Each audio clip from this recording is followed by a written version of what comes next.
बार एक जंगल में बाघ और बकरी रहते थे।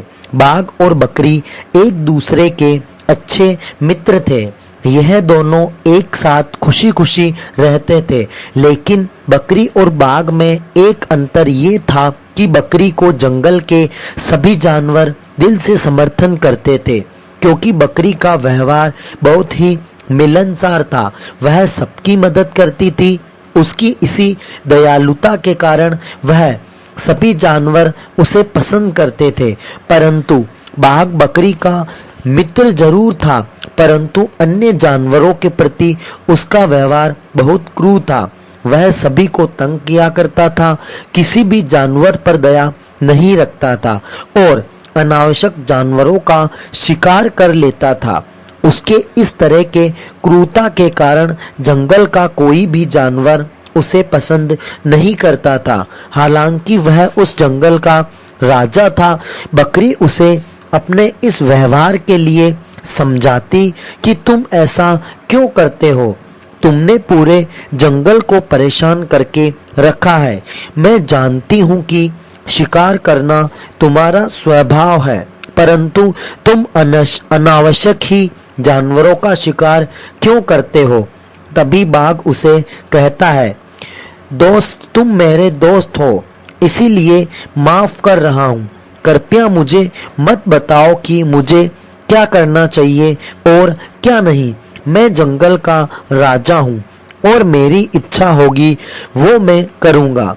तब बकरी बोली, राजा का कर्तव्य उनकी रक्षा करना होता है, ना कि उनका भक्षण करना।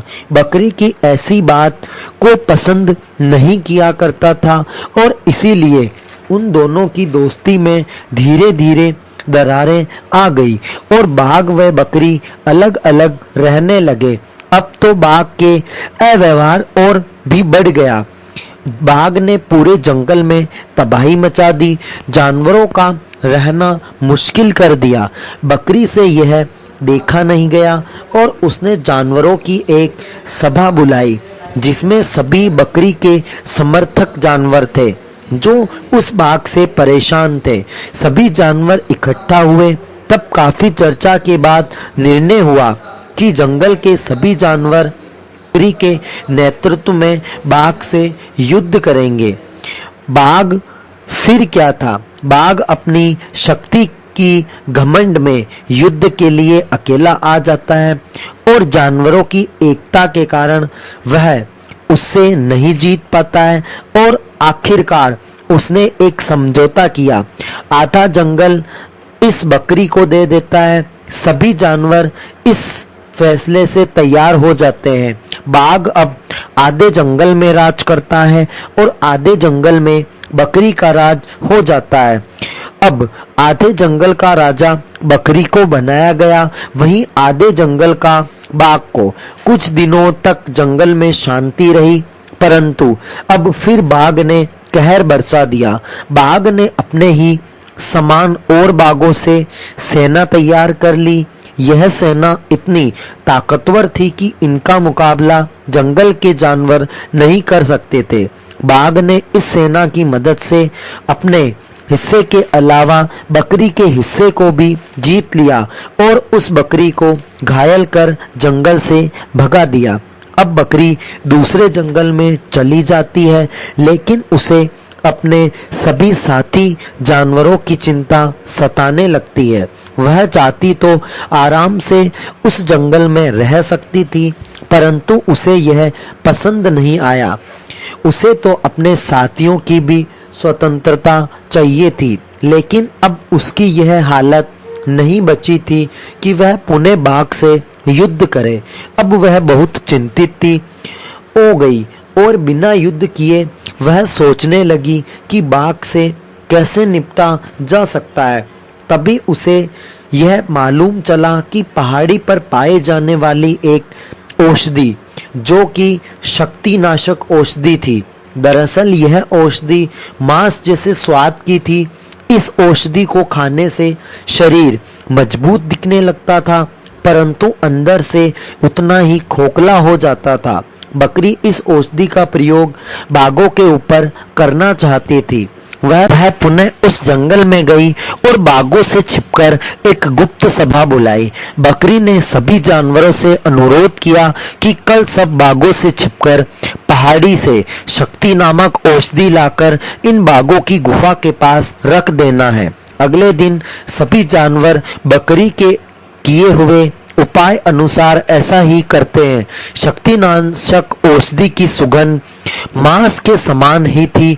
बागों से रहा नहीं गया और उन्हें उस औषधि दिखी तो उन्होंने समझा कि ये अवश्य ही मांस के टुकड़े हैं और वह उन्हें खाने लगे। इस क्रम में 1-2 महीने तक चलता रहा।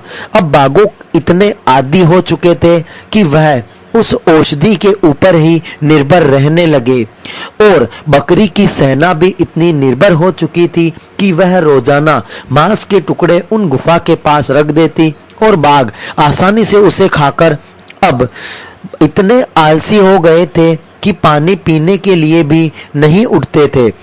उनका शरीर इतना हष्ट-पुष्ट दिखाई दे रहा था कि देखते ही बनता था, परंतु वास्तव में वह अंदर से उतने ही कमजोर हो गए थे।